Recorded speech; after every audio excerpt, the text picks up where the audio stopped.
Good afternoon, class. Good afternoon, Teacher John. Okay, you may take your seat. Before we start our lesson this afternoon, let me introduce to you and please observe our classroom rules. Understood, class? Okay. Class, can you recall what was our topic yesterday? Yes, Vanessa? Okay, thank you so much, Vanessa. Our topic yesterday is about volume. Now, take a look at this picture. What do you think happened to these tools? Scattered balls. Okay. Thank you so much, Jeffrey. The tools are scattered and unorganized. But, Alexa, do you think we can still use them? Okay, yes, we can still use them. But it is very important that we take care of the tools so they can work better and they can last longer. Now, let me introduce to you our topic this afternoon, the proper use of simple household tools. And these are our learning objectives. And these are the different types of simple household tools. And now, let's know their function and their proper use. Class, are you still listening to me? Yes, ma'am. Eyes on me? As on you. Okay. So first, we have the saw. Class, can you read? Use to cut wood or other materials. Proper use. Use those steady strokes to start and increase safety procedure. Keep finger away from the blade. Wear protective gloves and store in a safe place with lid cover. Thank you so much for reading. Now, let's try classifying these tools. This is our scoring rubrics.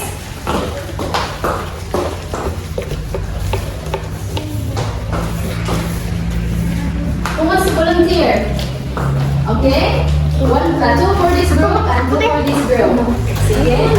Please go to the board.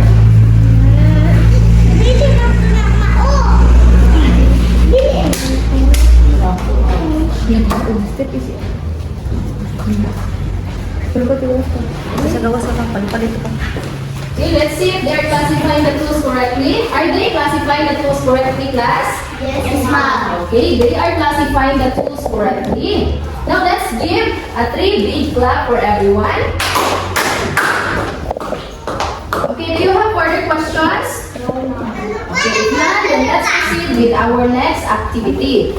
So you are going to form a line and you're going to rotate through stations. This is station 1 using a scissor to cut the paper and a fastener to make a hole in a paper. And after you are done with the 2 stations, you're going to get a flag and return to your seat. So understood? Okay, who wants to volunteer? Okay, Jiraiya. From this group, who wants to volunteer? Okay, Alexa. Thank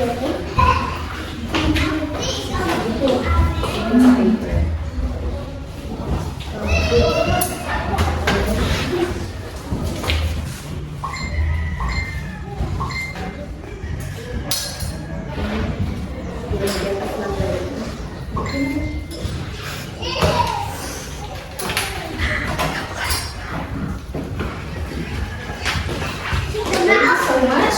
Do you find the activity enjoy and interactive class? Yes, ma'am. Okay. Jiraiya, you share which tools do you like the most?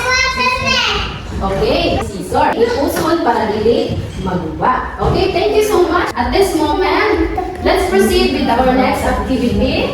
So you are going to answer this 5-item quiz in 3 minutes. Are you done? Yes, ma'am. Okay. Please exchange your papers with your seatmate. And this is the answers. So are you done checking? Yes, ma'am. Okay. Please pass the papers to the front.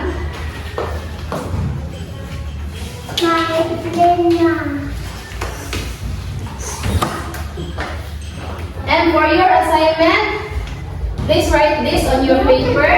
On a short bond paper, draw at least 3 household tools, label each tool, write its function underneath the drawing, and use the coloring materials if available.